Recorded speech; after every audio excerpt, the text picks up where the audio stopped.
back and let your hands go loose, and let your whole body grow heavy against the bed. You have done enough today.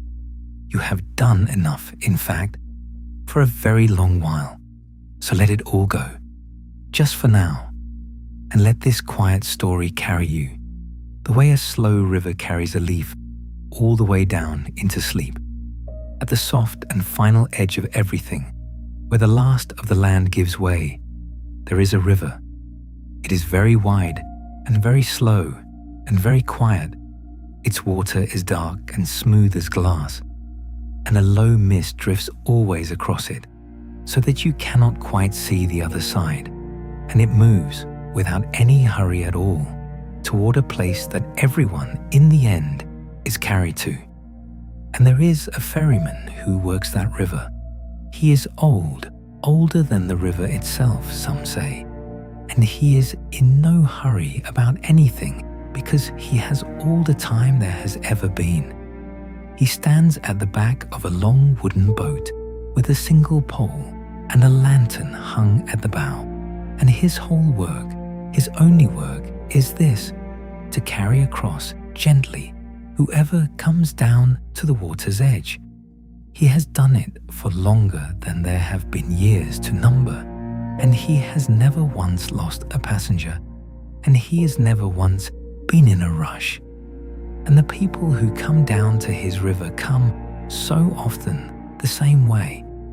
They come tired. They come having spent their whole long lives in motion, working, building, striving, worrying, pushing against the current of things, rowing their own small boats with all their strength for 70 years or 80 or more.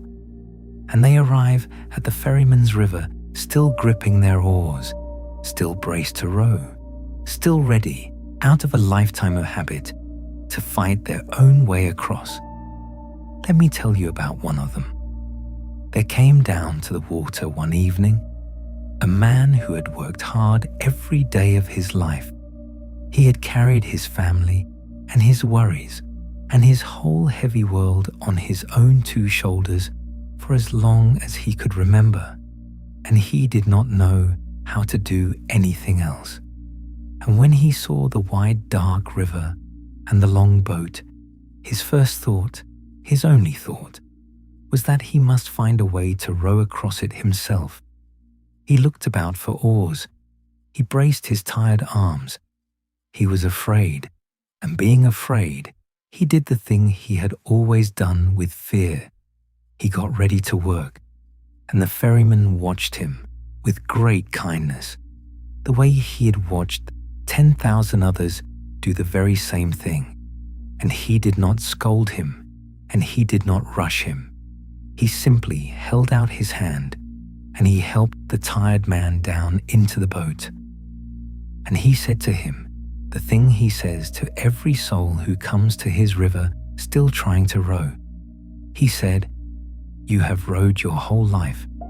You do not have to row across this one." And the man did not understand him at first. He sat in the boat, rigid and ready, his hands still searching for oars that were not there, his whole body still braced against the current. He was sure he would have to fight. The habit of a lifetime does not let go all at once. So the ferryman said it again, more gently still. He said, "There is nothing for you to do here. There is no current to fight on this river. There is nowhere you have to push or pull or strain toward. I will carry you. That is the whole of my work, and I am very good at it, and I have never failed. You can set down the oars now." And the man did not understand at first. He sat in the boat, rigid and ready. The habit of a lifetime does not let go all at once, but slowly, as the boat slipped out onto the smooth, dark water, and nothing terrible happened, and the ferryman's pole moved them along without any effort.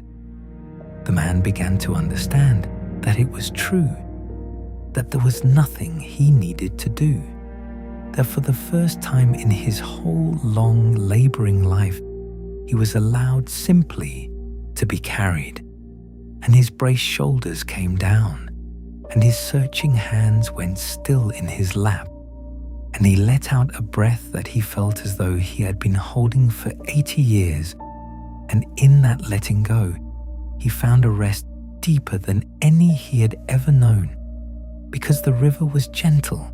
It had always been gentle. It was only the rowing that had ever been hard.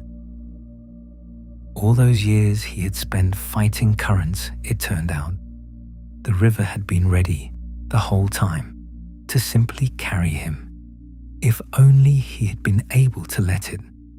He lay back in the long boat, and he watched the soft mist drift by, and he listened to the quiet sound of the water against the hull, and he was not afraid anymore. The far bank, when at last it began to show itself through the mist, was not the dark and fearful place he had braced himself for all his life. It was golden, and it was soft, and it looked, more than anything else, like the feeling of finally lying down in a warm bed at the end of the longest day. The crossing itself had become a kind of sleep, and he slept and was carried and came gently to rest on the far and quiet shore, having never once had to lift an oar. And that is the secret the ferryman keeps, and that his quiet river was made to teach, that at the very end, after all the long years of striving, you do not have to fight your way across.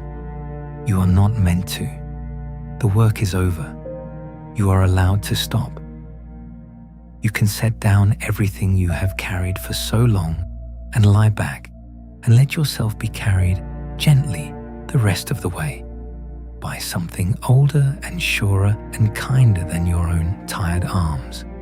And one day, a long way off, when you come down at last to that wide and quiet water, you'll see the long boat waiting, and the lantern at its bow, and the old ferryman holding out his hand, and you will not have to row.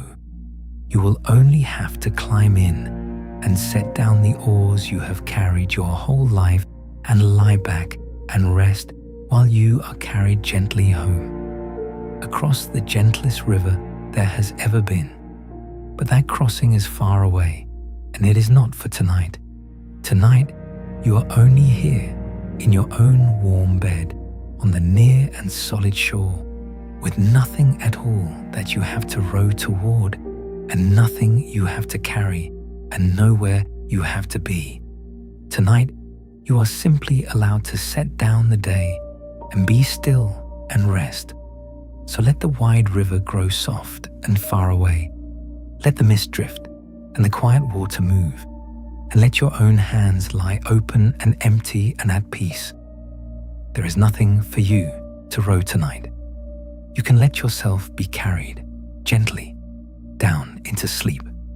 Set down the oars, close your eyes, and rest.